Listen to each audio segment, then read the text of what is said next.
One of my workhorses in my office is the Cutera device. The Cutera is a platform device that has both the Nd:YAG side that we use for hair, vascular genesis, and it has the change of side where I can change the handpiece, and that's what we do for skin tightening with the Titan. We also can do fractional ablative with the ProFractional. So this is a very nice platform workhorse that I can do 8 different handpieces to do treatments.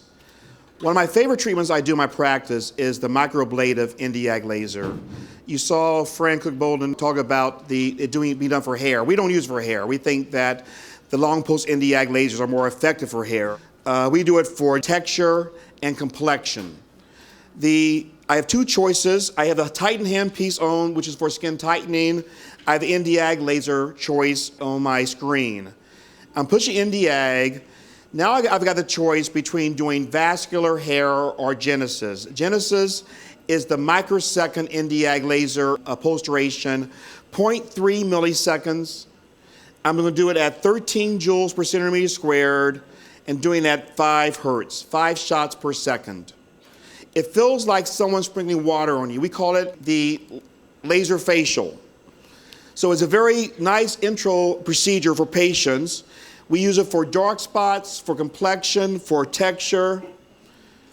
I'm not using any gel. I'm not touching the skin. I'm waving it back and forth on the skin in a very localized fashion. And again, it is one of our workhorses in our practice for PIH, for dark spots, for texture, for acne scarring, for pore reduction. We're doing a certain amount of pulses per area so that the endpoint is how many pulses you're doing, not in terms of erythema. It doesn't cause erythema. It doesn't cause discomfort. The endpoint is pulses, about 1,000 pulses per 5 centimeter squared area. And I can do every skin type up to the darkest Indian in the world, the darkest African. Anybody can be treated. It's as effective on Caucasians as is on skin of color. And by just changing the spot size from 5 to 7 to 10, I turn this now into a hair removal laser or a vascular laser. So one of the advantages of this one is it gives you hair, it gives you vascular, it gives you a microsecond, it gives you Titan, fractional. So it gives you a variety of options of treating of skin of color. Question, when you purchase this device, it's Cutera, right? Yes, ma'am. Are all of those hand pieces with that device? You purchase as you need it, which I like about it is you can start with a XL, which is only hair and vascular. You can go up to Genesis. You can add the other side, piece by piece, IPL, fractional, ProFractional. All those are as needed, and the machine is upgradable to all these machines. They also have a new standalone procedure. It's become such a popular procedure that they've created just a Genesis device now that only does Genesis. Now, one thing about lasers, and I think that people should take into account, you buy these devices and within a year you have to get a service contract. So don't forget about that extra expense, and these service contracts can cost you anywhere from $8,000 to $10,000 a year. And Cheryl, that point is a great point. I think one of your choices in trying to decide which lasers to purchase is making sure you choose a device that lasts. And we've got great history records of how long, how stable machines are. I've got some machines in my practice that if I go over a bump, I've got to have it serviced. I think Cutera by far is my #1 stable. I think Cynosure has a very stable machine right now. I think the Iridex Dialyte is a very stable. So I think there are a lot of good devices out here that are stable. But I've got some machines that truly are as temperamental as I am. I think overall, when you're assessing the different technologies, the pulse dye laser systems just do not break down. Would you agree? I think the pulse dye is one of the gold standard lasers in our industry, one of the first research we've done. And I agree with you. People have devices of those for 10 years. I've had mine longer. Yeah, my Cutera laser I used in research at Harvard is 14 years old. Right. I've got 4 of them. So I agree with you 100%.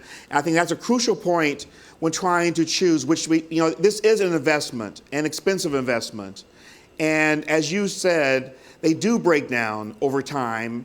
We do so many pulses on our machines that we will wear down any laser. But not only is it service, is how fast can someone come out and fix your device? Having Right. patients in the waiting room and having a machine that's not working is a nightmare. Right. So you have to consider that because you can get different levels of service. Does it replace your laser in 24 hours? Does it take a week to get your laser? Are you down? You have downtime with it. So take into consideration when you're looking at all these lasers, you're going through the exhibits, ask about their service agreements, ask about their warranties, ask about all of that, like you would with a car. And what generation laser is this? As we all know, as times evolve, first, second, third generation lasers become better and better and better. Right. So I'm always somewhat concerned about a first generation new device for that fact. But Okay. I think we've shown in these 7 demos how vast we've gotten now with the use of lasers on skin of color, from hair to texture, from dark spots. We have a lot of safe devices, a lot of very wonderful manufacturers. The research has been phenomenal from both the clinical and manufacturer point of view. I think we've gone a long way over these last 10 years. I agree. We have a question. Sure. Ron Harris from UC Irvine in California. Yes, Ron. Can you comment on using this laser for acne scarring, your typical boxcar and rolling scars? And then what's your workhorse for acne scars? I think acne scars are definitely part of the art of cosmetic therapy. We've got needle stippling that Cheryl is one of the experts with. We have a Genesis. We've got subsurfacing. I think based on the scar determines our approach. I do think that Genesis is an excellent machine for a boxcar scarring. I think ice pick scars sometimes need a subsurface form of treatment. But for boxcar, Genesis is one of my first choices I do for a series of treatment. Again, there's no magical wand. It's a series of 6 or 8 treatments once a month, but patients see a consistent improvement. Andrew also mentioned fractional devices are also effective. But we use a myriad of treatment options from sub-excision to Genesis, to fractional, to stippling, et cetera, et cetera. We have another question. I have a mainly Asian population practice. I see a lot of mini SKs, DPNs, and then macular SKs, almost like big lentigos, but they don't necessarily go away with IPL. What laser would you recommend? What treatment modality? I think the KTP laser, the dye light laser, KTP lasers, the pulse dye lasers are great choices of that. For both issues, I see them on the same person sometimes. Yes, both issues. If anybody has any questions, we're here in the demo room next door. Feel free to come in and ask questions. Okay, so that wraps up the demo session for lunch. Be sure to stop by the exhibits and ask them questions as well if you're considering purchasing. Thank you.